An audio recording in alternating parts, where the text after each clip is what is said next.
We talked about getting out of the gates a little bit faster this season, and we're going to make a substantial step forward here today looking at prices. I want to go over my top 60 hitters, kind of lay that down, and then work it back through prices and see what's happening, see if we can decode a little bit about how ADP is happening, where guys' heads are at going into the season. And honestly, it does look like a challenge. I see a mess out there. I still see a lot of mistakes that we can capitalize. So we'll get into prices. We'll get into basically establishing a little bit of a ladder. You know, it's interesting because some of my first plans, some of the first things I see, almost a clear path to a team, often are my best teams because there's kind of one clear route, but there's a couple of factors. It depends on how early in the season you're drafting, if you can get away with stuff because you're more ready early, and guys will start to get ready and pick up on some more things in the numbers as the preseason moves on.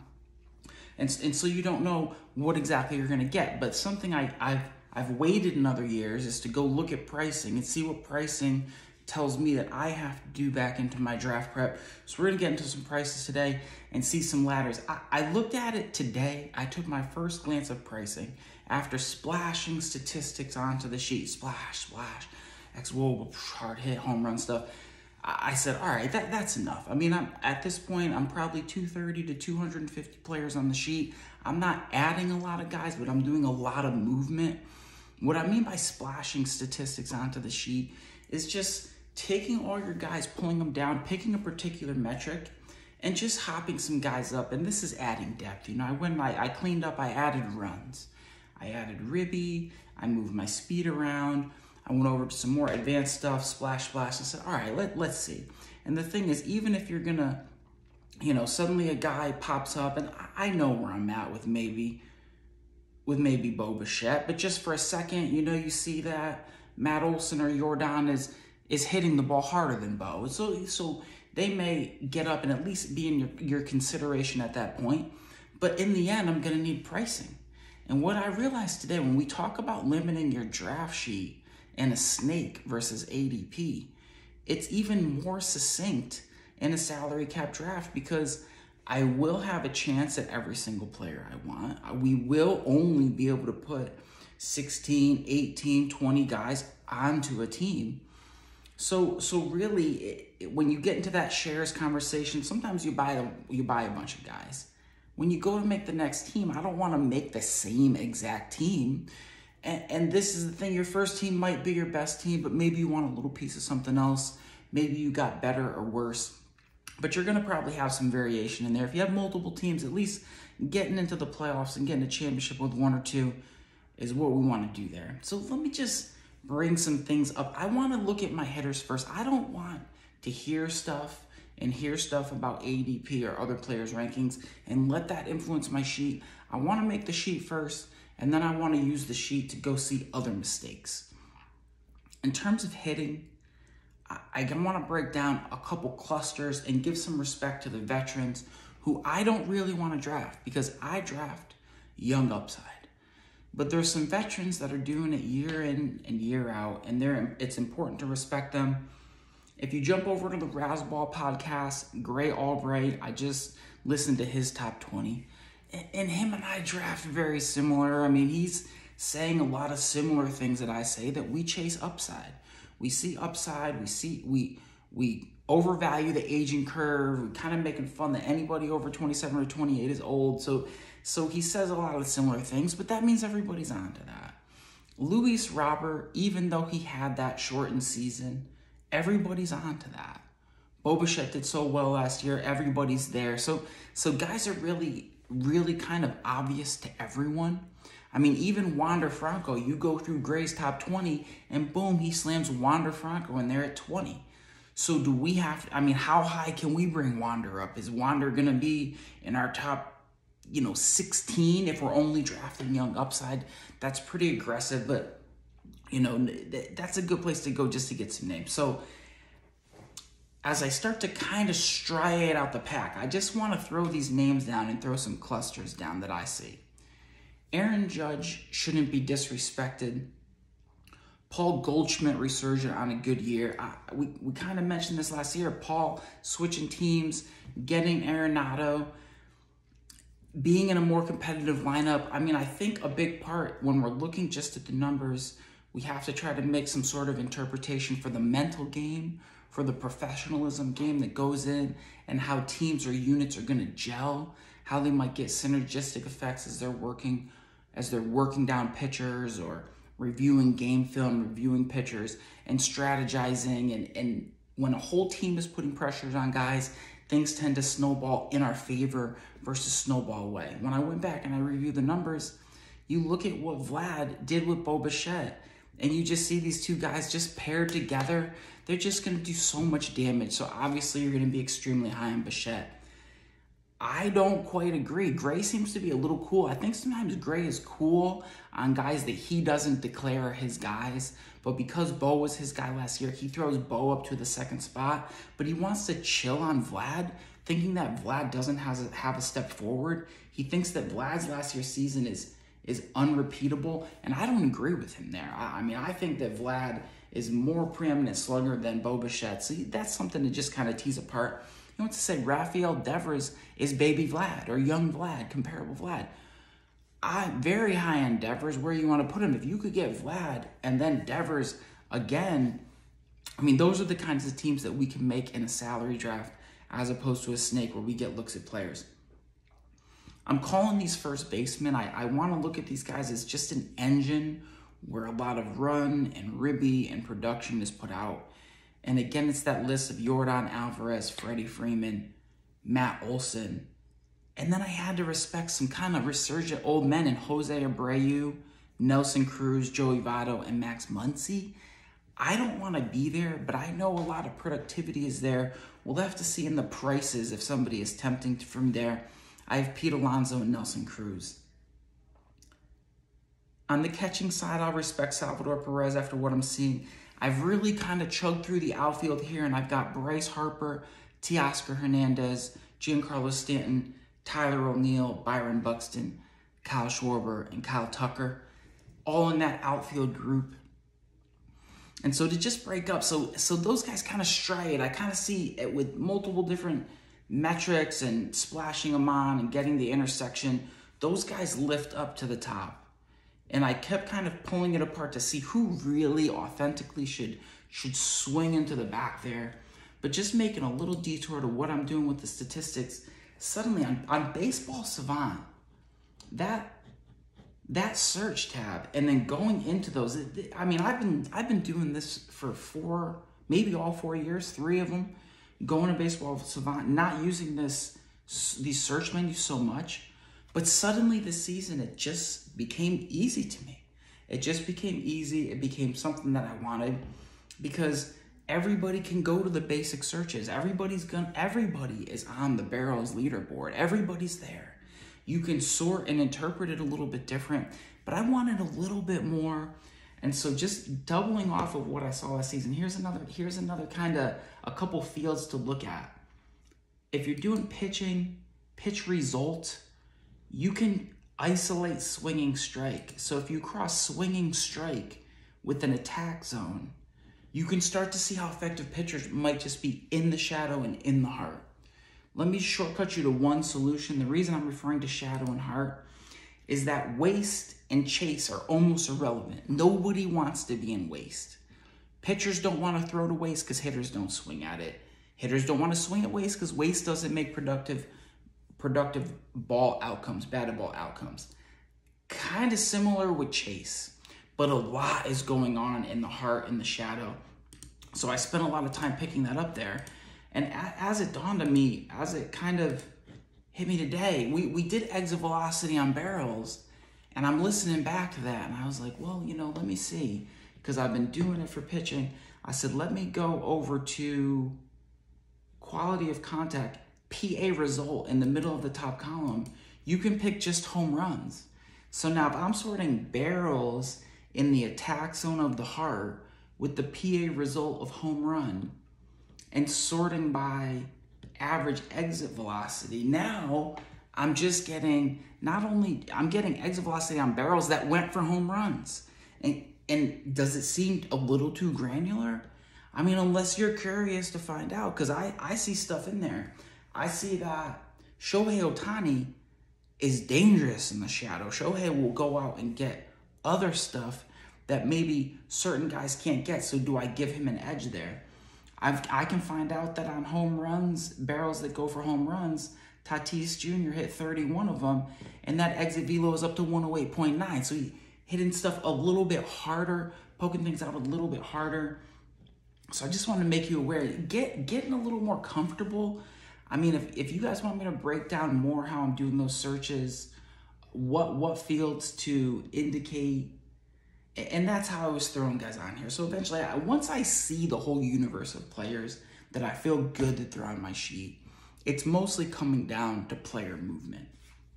So let me go to my next little batch here. Just at the last second, I don't like Jesse Winker and Brian Reynolds, but there's some new guys that we have to become comfortable with more first. And Rhys Hoskins, Brandon Lau, Jose Ramirez, Corey Seager, Marcus Semien. I wanted to be cool on Marcus Semien. And then I look at the numbers, I go, well, wait a second. I've got to take Marcus Semien serious, even though he's 31, on a team change, getting a contract, because of the mental game up top, because we can kind of respect what we're hearing about how professional he is, how hard he grinds, and that he's going to be probably bringing his A game in and not regress too much going into next season. So one of the things that, as I look at the numbers, I'm kind of calling like a number whisperer, is to just destroy your preconceived notions of a player. And one where I've got to do it is I'm going to stop fading Jose Ramirez. I'll stop doing it finally. I'll stop disrespecting him and try to accept that, no, he's a real player, and I've got to mix him into the conversation a little bit better. So I'm listening to, this is the other reason. I'm on RotoWire. I'm on the RotoWire podcast, and these are the experts. You guys got me here doing Sharky Advanced Analytics on fantasy baseball, but these guys are on RotoWire. These guys are going to the big show, but this is what they got. What do you do with hard hit metrics? There's a lot of stuff online about what hard hit makes people use. I maybe use it a little more than most. I'm one who I really like the extremes with hard hit metrics. Like if someone's really top 10% or bottom 10%, I take a lot of weight in that. But kind of that was a little bit of a ridiculous comment. If you unpack that, I was with him. I'm with the extremes of hard hit. Absolutely, that's the top of the barrel list, the top of the hard hit list, the top of the exit velo. Sure, but no one's looking at the bottoms. Why did he say the bottoms? It could have been a slip of the tongue. There's no looking at the bottoms of the hard hit metrics. And kind of the middle, I feel, moves around a lot. If you're a 40% hard hit versus 43 versus 37, I'll take a lot of weight to that. But if someone's No, I don't know if I agree with that. I mean, there are certain, I do take a lot. That's why we're looking at it. We prefer a 45 hard hit. We prefer a 40. What he's not uncovering is that we've got a different hard hit on Fangraphs than we have over on Baseball Savant. And there's some reason that there's some translation being lost there, that guys can have different hard hits on different systems. But if someone's in the high 40s and the 50s, or we talked about guys that are really down at the low end, consistently in the low end. Consistency plus. No. There's no one on my sheet who is consistently on the low end of exit velo. I mean, Tommy Edman is a slap hitter who's going to get on base and steal some bases. His exit velo is terrible. So I guess he can be on a sheet, but he's on there because I like the stolen bases or the run production, not because I like that he's on the low extreme of exit velocity. So it's just baffling. C plus extreme. I look at that a lot. But where are you with that? I mean, these are fairly new numbers. I think we're still trying to figure out, if max exit velocity means more than average exit velocity. A lot of people think it does. What do you do with that kind of stuff? So they're still just figuring that out. If max means more than average, they do mean different things. Average is your starting point. Max is important because you want to see that pop. It's kind of an indicator of upside. Obviously, we're going a little further when we just sort it to barrels that went from home runs, sort it to barrels that were barreled in the shadow. So that's where you get the answer to that. This really shouldn't be such a mystery to the legends, to the professionals, but that's okay. We'll let them do their thing. Let's see. What do you do with that kind of stuff? Barrel rate, hard hit rate, that sort of thing. What does he do with it? So I look to see, if the bar is peaking one way or another towards the. No, not the other. Only up. We're all looking at it depending only one direction. Towards the extremes, like you alluded. Absolutely not.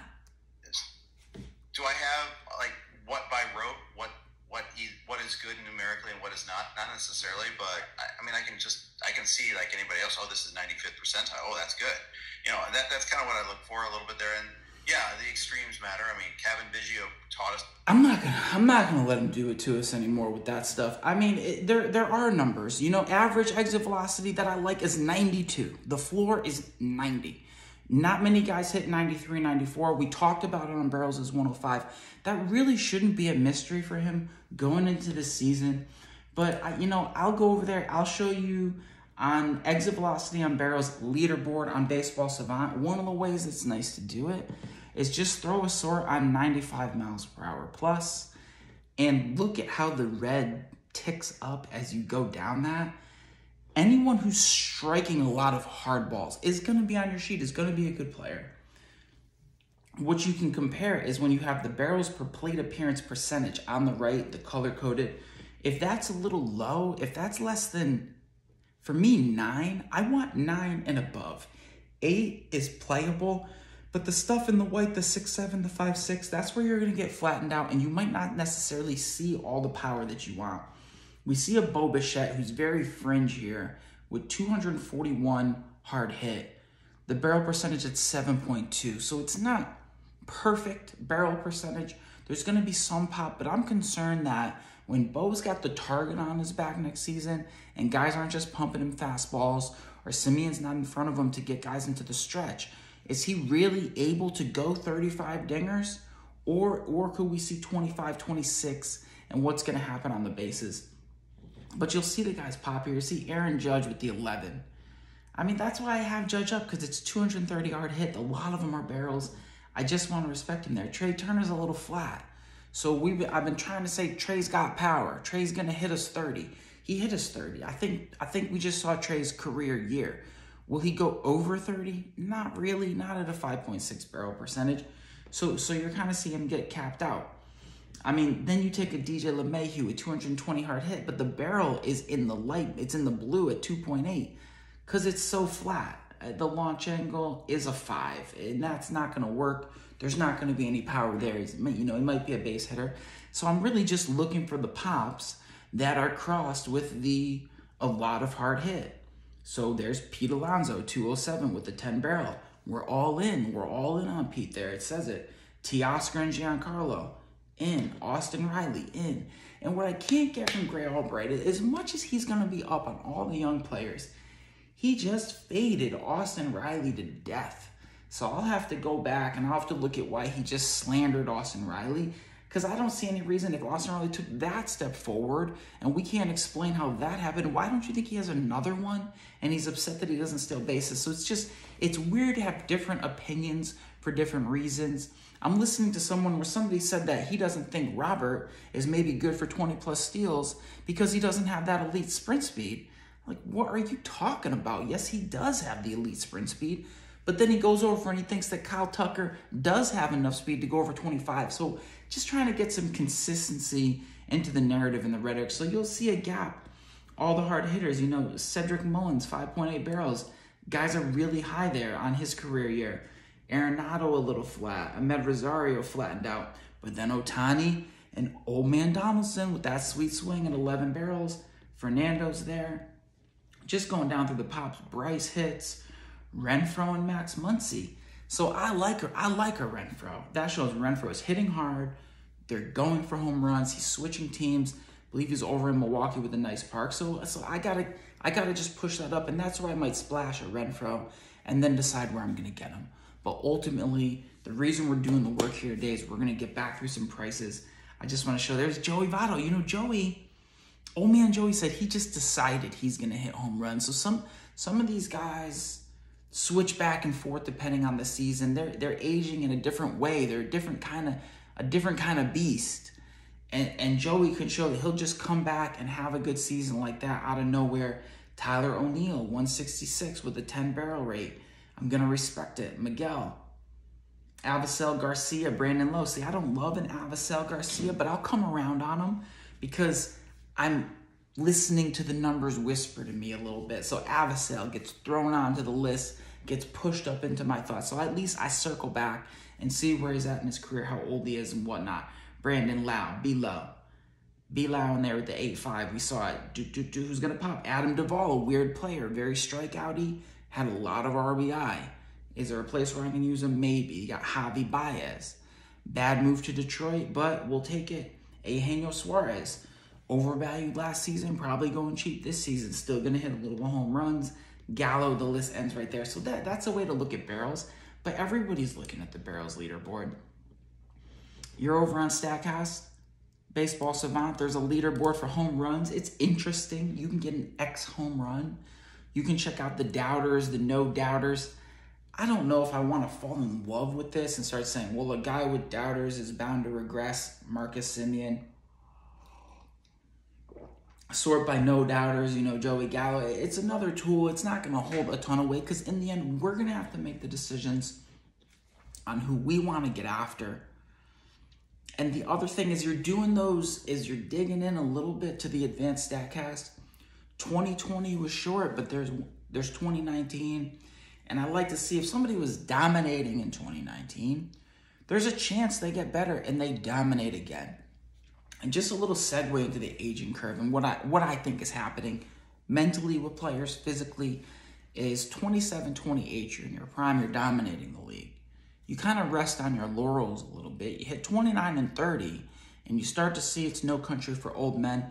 The young guys catch up to you a little bit, and it's the professionals that go in and they say, well, you know what I think I'm going to do? I'm going to do 2 a days in the off season. I'm going to work 3 a days, extra time in the pen. So the true talent, like a Paul Goldschmidt at prototype size at 6'3" with speed and athleticism, they can go back and tinker. They can patch up some holes and fix some stuff and have that resurgence. As opposed to somebody who's been playing at peak, was never really that special. And then when the aging curve is, maybe they don't even have the mental fortitude to get back in there and grind the way that they need to. And I think, and I we'll see more in the prices, but having this discussion about people don't know, like here on RotoWire, they don't know why it's happening. Why did Goldschmidt get better? We just wrote him off. We wrote off Joey Votto, but he's back. But then we thought, certain guys will be back, and they're not, or they're old and they get injured. So we're seeing a lot of different perspectives, to me, shake out in the ADP. Let me see if I'm ready to go over to price. Let me see if I'm ready to go straight over to prices here. I think so. So I'm at Yahoo. I'm on Yahoo Fantasy Baseball. Get into the draft analysis, salary cap drafts, sorting by average salary. I'll go to all positions, but I think it's more instructive to go to the position by position. But I want to say some things that jump out to me. Guys are very happy to pay for last year's numbers, because if you're not good at judging talent and you're not good at chasing and anticipating upside, you're not necessarily, you don't know why year to year, and people want to start to draft certainty. They want to draft floor, and they think, well, he did it last year, so he's going to do it again here. I had a couple more guys. Before I even go into them, let me go a little deeper into my guys. Corey Seager, Marcus Semien, going to be the engines over at Texas. B-Lau, Jose Ramirez. I'm respecting Ozzie Albies. I said his name late here, but Ozzie with power speed. Albies is top 10, top 20 material. I'm going to respect him to be there. The other group that I really like is Trevor Story, still getting it done. Nolan Arenado. I see an Anthony Rendon. It's 2 stories. Do you think you're going to get old Rendon is going to come back and be healthy? Or is it going to be the injury-prone Rendon that never really gets better? JD Martinez, Ryan Mountcastle, Marcell Ozuna. I mean, these are just kind of some new names that I think had to be lunged up a little bit.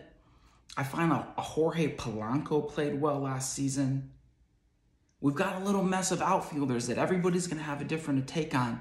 What are you doing with Cody Bellinger, Christian Yelich, and George Springer? Some guys think that they might get MVP Yelich back or MVP Bellinger back, or George Springer plays to his potential. One of them probably will, not knowing who they're going to be, prices is what's going to be shaking that out. Where Gray threw a Wander Franco out there, if we're going to get a little differentiation, because we're not getting it from Robert, because he's not coming cheap, I'm still keeping my eye on last season's spring training darling, Bobby Witt Jr. So there's a couple more names.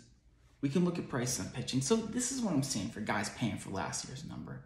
Fernando Tatis at 55, obviously. And that means he could go 65, whatever the max is going to be. You could be taken pretty high. Trey Turner's career year is earning him $52. So I'm out. Yeah, I don't know. Am I going to pay a full 54? No. Juan Soto, 50. Vlad, 50. Jose Ramirez, 50. Bo Bichette, 45. These are guys we own. We're going to have to do it a different way this season. We're not going to be able to have all of our favorite players from last year. Shohei Ohtani, 45. Ronald Acuna, 45. That kind of mixed feeling. I'm high on Ronald. I don't care if he can't run as much. I'll take Ronald for the bat. I don't care if Ronald, RotoWire is talking about Roto, but I don't care if Ronald misses some of the season because I need guys in the playoffs because that's where I'm going. I'm going to the playoffs and I'm trying to win a championship. So if I have Ronald at the end, that's when I need Ronald. So Ronald at 45 feels like a deal to me. If I could actually get it to settle there or settle at 50. Bryce up at 45. Bryce has been more fun at 30, 33, but now you got Bryce putting up MVP numbers going to 45.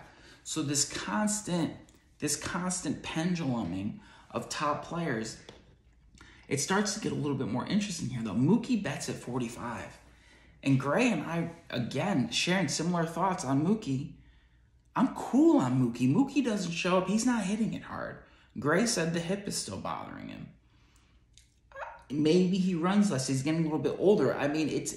He's beloved in 3-year averages. The projections have to love the guy, the up and down season. But at 45, without me seeing really the numbers to back it up, I'm not going to be building around Mookie at that price. No way. And then we get a drop for something that I would never do because realistically, I'm not paying up for pitching, especially with the underlying health issues that I think are going to be creeping up everywhere. Garrett Cole for 41. Not going to happen for me. If we got some time here, I'm going to just throw out my $20 aces because there's more $20 aces this season. We'll be perfectly fine waiting just a little bit. And maybe there's a 1A ace that we're willing to go up and get. I'm not sure. We'll look at the prices there. Freddie Freeman for 40. I'm not that interested. Corbin Burns. And then there is Luis Robert for $36.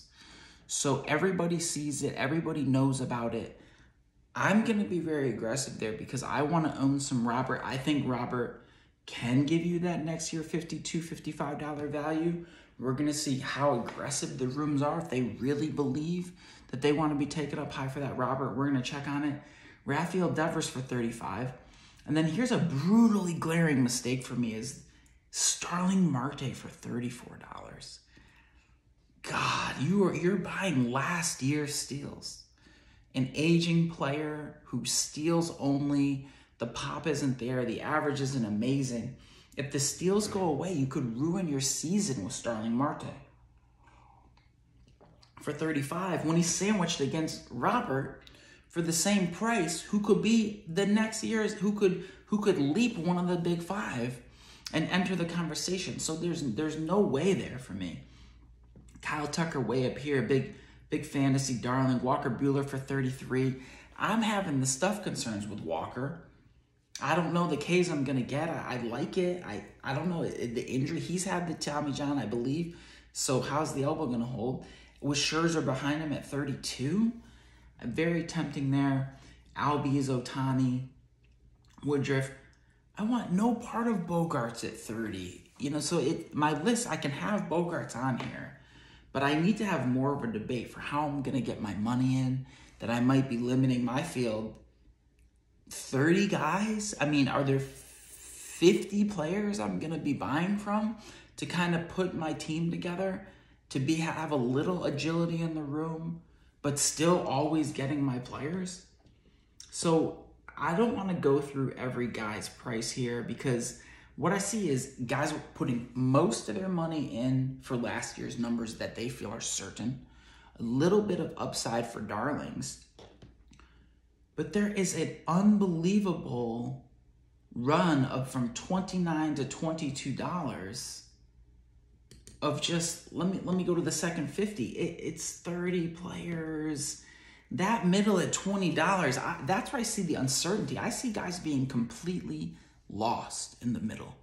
They might just be falling into habit with the bot. You know what? Altuve for 21, Alcantara for 20, Springer for 20. I'm not comfortable with any of that. So, and then Buxton's there for 19. And I'm all over Buxton. I am looking at Buxton as potentially a top 10 player. If Buxton could ever string together a full season, which he might with his man muscle at 27 years old this season. So it eliminates everything else in that range for me. You got Yelich behind him, Pete Alonso, Alberto Mondesi for only 18. I know he's been injured, but we're going to want to be there and win leagues with the 2040 just in case Alberto gets healthy. Tyler O'Neill only going for 18. People not all the way buying in. So a couple trends. Besides guys being lost, you're seeing legacy feelings make it through. Legacy, of course, I probably passed over them. Like Merrifield, obviously, is just the price is gonna be outrageous. You get some legacy.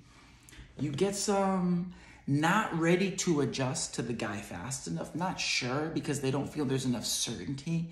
They may decide that a strikeout rate or something deters them. But the reason I go in here and talk about the ladder, because you only have the players that are available at the position. If they're not on your team, they're on someone else's team. And you're not going to be able to fill in behind there. So you got to see what you're really comfortable with playing. Who can play for me? That's my list. Who can play for me? Besides the obvious guys, Matt Olson for 26, Austin Riley for 23. I like them both. Jose Abreu continuing to do it for 20. Pete Alonso for 18. Chris Bryant, I don't think so. I didn't see the health come back, but I'll have to consider where Chris Bryant is. Jared Walsh, who looks like he's getting full-time playing time. But no to DJ LeMahieu. Kyle Schwarber for only $11 with the way you can hit Muncy for 11. So there's kind of a lot of late first basemen, but I don't want to be stuck with Bell, Cronworth, Mancini. Maybe Rizzo's a new kind of player. And Rizzo might put on the pin and get serious and use the short portion, have a nice season. So there's a little bit of old man upside that you can get. But you don't want to get lost anywhere after that. You're never going to trust Andrew Vaughn or Patrick Wisdom. So you're really going to have to decide with yourself, is it going to be Olson, Riley, Pete Alonso, Jared Wall? It might be 4 guys you can choose from, and you're going to find a way to finesse your way through that. Middle infield here, Trey Turner, Mookie Betts getting second base eligibility, Albie Simeon for 27, Witt for 25. God, it's a lot for steals. Altuve, who I did see get a lot of runs last season, 21, but just so small. Jazz Chisholm for 15. Jorge Polanco for 12. And, Gleyber Torres for 3. Maybe worth a flyer if he gets his act together. Brendan Rodgers showed a little bit of pop at the end of last season. So at second base, where am I comfortable? Brandon Lau at 17. I might go again. I might go again based on the second half. I can be comfortable there. I'm not sure if Ketel Marte got it all back. So second base feels a little bit soft. I'm going to want to sort out the prices there a little bit. Third base, Jose Ramirez for 50. Not going to happen for me. Rafael Devers for 35. That's starting to get borderline. I can be in it. Rafael Devers right at 35. But if you start to take me to 42, 43, I'm not going to be as comfortable with it.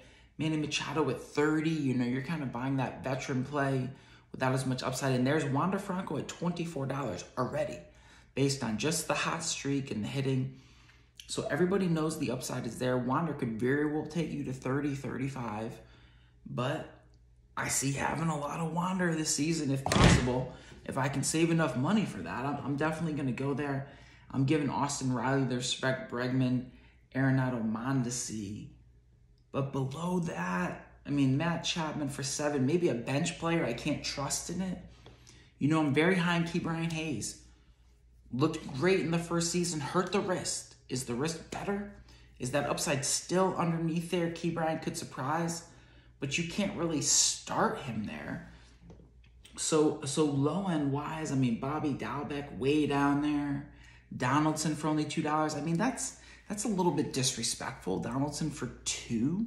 So if you can find a way, I say I'm going to do this and then don't, but it's sprinkling a little bit of that old man veteran leadership into the team, which I end up never doing. But maybe eventually, and I see Donaldson really being disrespected down there for just $2. Third base, I mean, I think you run Mondesi back out there. I'm high on Wander Franco, Austin Riley, obviously. Just looking for that kind of middle-of-the-road pricing. Shortstop, Fernando, 54. Trey Turner, 52. Bo, 45. Xander, 30. No, thank you. Tim Anderson for 28. Guys, very high on a Tim Anderson, who I guess is going to steal. Exceptional batting average. That's pricey for me. That's pricey. I need more power. I mean, I think that, even my problem with Bichette, you got to get out in front of power. I mean, there's something I'm going 6'4". I won a championship 6'4". Runs, home runs, ribby, stolen bases, wins and Ks. And that was enough to get it done. You took me in average, you took me in saves and ratios, but you couldn't throw more, you didn't have more hard stuff than me, and I overpowered him for the win. I mean, am I looking to try to do it much differently? I can't not win RBI. I'm not going to get it another way. I'm not going to be shifting my money, my spending over to try to get through the pitching gauntlet all season long and win ratios and not win raw power. So I need raw power at these spots. But we see a Trevor Story just falls out of everyone's good graces. Not on a team yet, leaving Colorado. $25 for Trevor Story? I mean, that's interesting without even knowing where he is. Francisco Lindor for 24. So Francisco has kind of regressed. StatCast doesn't like him. We're not seeing enough hard stuff. I do think he's been a superstar. I don't know. Maybe he just wore down. Maybe he's a little small and he wore down playing shortstop. But Story is very nice at 24. Javi Baez at 20. Everybody likes him. I've got to... Is Jazz Chisholm going to do it for 15 for you guys? I don't know. I mean, he went 2020. It was a little hot cold. Park isn't that good. Lineup isn't that good. You really have to decide. Can I trust Jake Cronenworth all season for 10? Oh, Bobby Witt Jr. already going for 7. A little bit of hype there. Willie Adames looks like a sale. And then it really thins out. Gavin Lux going for nothing. So where are you going to be comfortable? I mean, Mondesi putting in a lot of hard work. I can't believe I'm going back there, but I need to find differentiating league-winning upside somewhere, and maybe that's Alberto this season. Wander, Javi Baez, that's what I'm seeing on the shortstop. I think outfield, let's see this outfield situation. Tatis with outfield eligibility. Maybe pop him out there. Double tap the shortstop. Juan Soto in the outfield. Ronald Harper, 44 bets, 44 overpay. Mike Trout. Everybody, you can't write off Trout. That's the cheapest he's been in a long time at $40. Has he not been healthy a lot? Very true. Not healthy. Very much. But does he take the one season and finally get it right and deal with the calves and deal with his body properly? There's a little bit of upside in that pricing for Mike Trout for 40, but you're not going to be able to get both because right behind you got Luis Robert for 36, Tucker Alvarez, Judge, Mullins for 25. I mean, Cedric Mullins powering your outfield, Teoscar Hernandez for only $24. This is what I mean. This is disbeliever stuff. This is people not believing that Teoscar is really there. Maybe they imagined it. They weren't right on him before. Just the late bloomer status. It'll probably be one more season of big bad Teoscar Hernandez before he gets that at least $35, $40 respect. At 24, I think he's a steal again. Eloy on name recognition. Arozarena I do like. I mean, Arozarena goes 2020 last season. We wanted to see more. Maybe there's another step coming, but at $23, that's pretty pricey. I got Buxton behind him at 19. Buxton's more toolsy than Arozarena. Buxton is way more toolsy than $19. So Buxton's getting slammed for health with amazing upside. Yelich is down at 19. Stanton, Tyler O'Neill at 18. Really tough comparison in there in the outfield. And being able to pick out that I like Buxton and Tyler O'Neill, leaving the Yelich and the Springer alone, it is the comparison that I have to make and the aggression I have to show in the room. I'm not going to be happy in a tier-based system where I say, oh, somebody took Tyler O'Neill to 26, so I'll just settle for Chris Bryant. Not going to happen. Cody Bellinger, the second year from the shoulder. Remember, Adrian Gonzalez, shoulder surgery, down year, goes for cheap, comes back stud. So that second year of the injury, allowing these guys to get healthy. Bellinger is healthy enough. I mean, $15 feels like a flyer for the type of cuts that Bellinger takes in a very strong lineup. And then we had to start people looking at the numbers. They just see Jesse Winker had a good season. Mitch Haniger, 31 years old, when healthy, put it together, had a good season, had a lot of RBI, so they're respecting it. Franmil Reyes, very hard to manage last season. Unbelievable, he's going for $13. So in the outfield, I just see guys being a little bit lost. Lourdes Gurriel, Hunter Renfroe for $3, just a sale. Just too cheap. Let me see if I can go to the next 50 here in the outfield. See if there's anything late that's obvious. Miles Straw for $2. That must just be an early system kind of glitch because I don't think Miles is going to go that cheap with all the steal upside that he offers. It's a little too cheap. And it really thins out. So we got to put that together. But let me slow down a little bit and go through this starting pitching ladder. I've been looking at pitchers. I know who I'm willing to run out there. And it kind of dawned on me that I'm thinking about pitchers a little bit differently. I'm looking at pitchers more as an art, more as an upside, more as their ability to show gems. I don't need them to throw it all the time. So I can be okay because I might know that $20 aces can touch and flash what the other pitchers do more consistently, and I'll get the wins those weeks. So here's the line. Garrett Cole, $41. Never going to happen for me. Corbin Burns, $37. Good luck. I don't think I can ever spend that much. I'm not going to be a Corbin Burns team. Walker Buehler, 33. Max, 32. Ohtani, 31. DeGrom, 31. That's got to be health-related because DeGrom at 31, if there's any sort of viable health this season, you would have to be all in there with DeGrom at that point. Brandon Woodruff at 30. See, there's that certainty. People are like, it's glaringly obvious that Brandon Woodruff is very, very good. So he's getting pushed up to that 30. Shane Bieber, we know he was very, very good, but then he got injured and it was a shoulder and it wasn't pretty. So he's kind of in between there. And since guys don't have a lot of confidence in shorter track records or how to diagnose skills, Bieber's up at 28 where guys are going to go back in. Zach Wheeler, obviously last year's number. Julio Urias, $26. That price for Julio, that's a lot because Julio for me is not popping. Julio Urias is not popping up for me as really, really filthy elite, where I'm more of a Giolito, Trevor Rogers, Rodon, Robbie Ray, Gausman, McCullers, Ranger Suarez, Cease. I mean, Urias has his place in there behind there. I don't know if there's another step because he's not throwing hard enough for me. He's a little bit undersized. But here we go. Let's talk a little $20 aces. Lucas Giolito for $23. I mean, all day. This can reverse, and he can put together this season, and he's got $34, $35 upside. When do I not want to take Giolito? Probably if he's ran up to 30. You always feel a little uncomfortable if you see a Woodruff go for 31, and then you get Giolito and you're in a battle and he's ran up to 33. But don't forget the Schrodinger's box. You don't know how much a player would actually cost until you bid through it. So you may never know. Lynn, 22. Okay, Nola, 22. I don't like Nola that much. I don't want to rely on Nola having a good curveball year. Nola needs the curveball to work well for him.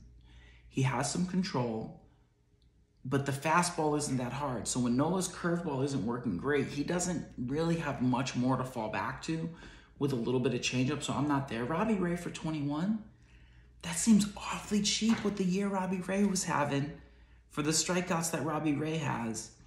I know that Robbie had a ridiculous left-on-base percentage, so there may be some regression there. He changed teams to Seattle, but gosh, for 21, that's interesting. Sandy Alcantara for 21.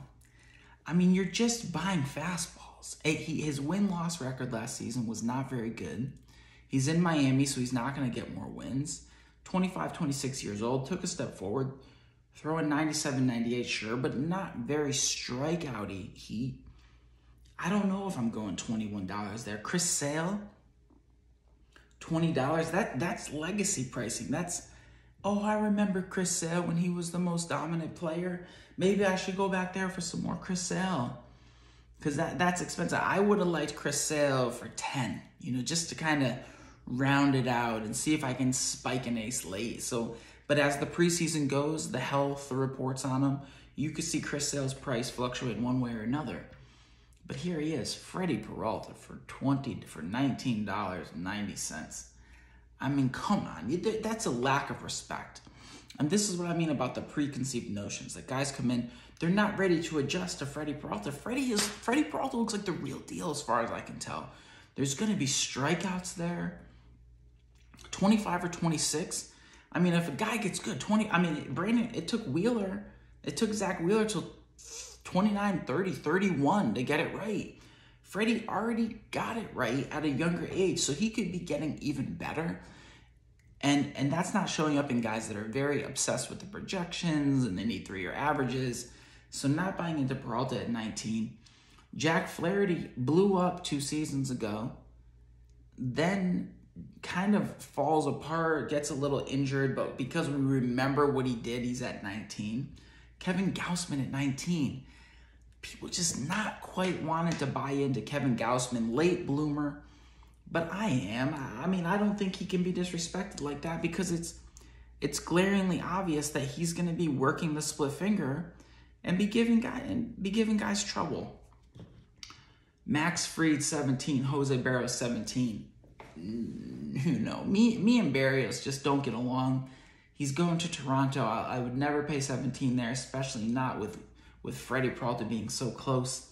Luis Castillo 17, Frankie Montas 16. Feels a little high for Frankie because of how not good he is in the heart. But Carlos Rodon for only 16?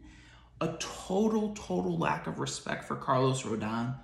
So Carlos and Freddie, I mean, if I have to overpay and they both go for 25, I'm starting to get pushed a little bit out of the zone where I'd be comfortable.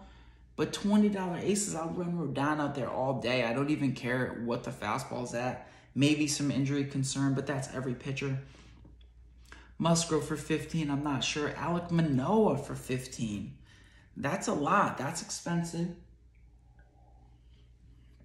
I like the strikeout upside. I don't know how many innings he's going to pitch for 14, so that seems like a lot, like I'm paying a premium. Yu Darvish for 14. What a steal. What a steal. And then Blake Snell, who just up top mentally, competitively, really has just lost his edge, just does not bring it. I mean, the stuff has been there. I guess it can happen, but I just have little confidence in Snell putting it all together. When his teammate Yu Darvish is at 14, I mean, all over Darvish there. But here's a little patch of my guys that are going to be all over teams, and they go bing, bing. They go 5 in a row here from $13 to $11. Shane McClanahan, Trevor Rogers, Dylan Cease, Logan Webb, Lance McCullers. That could just be the staff. I would be happy with just all of them. I mean, the highness that I have on Dylan Cease to suddenly become a dominant pitcher in the league with his stuff. Same with Trevor Rogers, who was very dominant before he went to some sort of home issues and had to leave the league. I'm all over that. Shane McClanahan came up. They don't know if he was undersized. Maybe he can't pitch in deep. He just kept surprising and making guys miss. Throwing very, very hard. Lance McCullers with a lot of swing and miss. Pablo Lopez. how is Clayton Kershaw down here at $10? Mr. Slider out there. And at this point, maybe I'll get a little bit of Twilight 32-year-old Kershaw. Just let him miss the games during the season. I can't fathom how he's only down here for $10, but you could go up and pay for Joe Musgrove or Jose Barrios for $17. I mean, we'll see how that really goes in season. Zach Gallen, we didn't really get to see what he did last season. Malay, Anderson, Chris Bassett, Eduardo Rodriguez for $6. Framber Valdez. I don't see a lot there. So I'm not getting excited for that. Like, can these guys play for me? Sonny Gray, no thank you. Trevor Bauer, I don't know what the off-the-field issues are, but Bauer for $5? I mean, that's ridiculous if he's back on the field. Justin Verlander at $39. If he's healthy for only $4, that's ridiculously low. I mean, if Verlander pitches anything like he's ever been in his career, you'd want to be there. Eovaldi Manea, who Gray loves, Luis Garcia, who I'm aware of, and there's two guys wait on here. Michael Kopech, who I really like for the White Sox, looks like he's being stretched out to be a starter down there. I would be all over that. I'm sure that he'll be a little swing and miss, and he'll give up some blow-ups, but the arsenal is just so pretty. Mike Clevenger for $2. I mean, that's where I want to be for an old man to just kind of pop up, get it all back. Noah Syndergaard for $2. I mean, you wonder if some of this can't be right, or if guys, it probably not in a really competitive room. You're not going to see that kind of pricing. It's going to shift. So you have to get your true pricing, but at least at the bot level, those guys are being somewhat ignored. And if you could push up pricing, push an umbrella up, get that cliff pushed off so the prices drop and people tighten up, you could see some of these pitchers kind of slip back to you in the late rounds. Who else do I like here? Gray or Kitty, Stroman, Josiah Gray, interesting. Scobal, Sabale, Rio Fulmer. I like Logan Gilbert. I see a lot of filthiness from Logan Gilbert late. Taijuan Kikuchi, Tristan McKenzie got it going late in the second half. I'm not going to give up on him. Strasburg for $1. It doesn't even matter with his health if he's $1. Carrasco, some of those old men, those old names there. So the ladder already starts to materialize. The players are on the sheet, and eventually you kind of just draft against yourself. Just allow it to be an art. There's not going to be any perfect answer here. We can't predict the future perfectly. So just realign who you want to go. I'm drafting young upside, so they'll be pushed up. I don't want to leave reality and not respect the old men, the engines of the MLB that are doing it year after year. And then we batten up the hatches back and behind to make sure that we're a little bit deeper. Jared Walsh, Cron, Wander. Where did I even round some guys out? Some interesting names here. That's where I'm at. Getting back into the lab, testing out a little bit of those searches and those advanced statistics. The other thing I saw, I did SP, but we can't leave closers out because we're doing that now. What I find is so strange. So I'm listening to all these pods, and they're like, "Oh, can you believe the closers? Closers going in round 2. Closers." And I go, "Oh wow, let me see how competitive this closer challenge is going to be." It's 3 guys. Josh Hader for $22, Liam Hendricks for $20, Chapman for $15, Iglesias for $13, Clase for $11, Ryan Presley for $10, Edwin Diaz for $9. So it's 7 guys. If people want to pay up for a little bit of closers, but no, we're going to be back in the same old game where we are finding an Alex Reyes late, getting a Joe Barlow off waivers in the season. Will Smith is down there, Giovanni Gallegos, Jordan Romano. Is Severino relieving? Interesting. And, so our overall strategy is not going to change as much. It's going to be getting the bats that we want, smoothing out those infields, being right on pitching, grabbing upside, and just generally trying to outperform the value. And so generally on pricing, what I'm seeing is kind of this collision between legacy players, bounce back players, people being late to upgrade. And what we can do is get a little more comfortable with our players, get a little bit more comfortable, try to pull out some extra metrics to make sure we can differentiate as we head into this season to get back into the playoffs. Make another run to championship. For a lot of you guys, it's going to be a repeat championship. Big shout out to all the subscribers. We're going to keep it rolling here. We're going to try to tighten up some more pitching. Holla at your boy.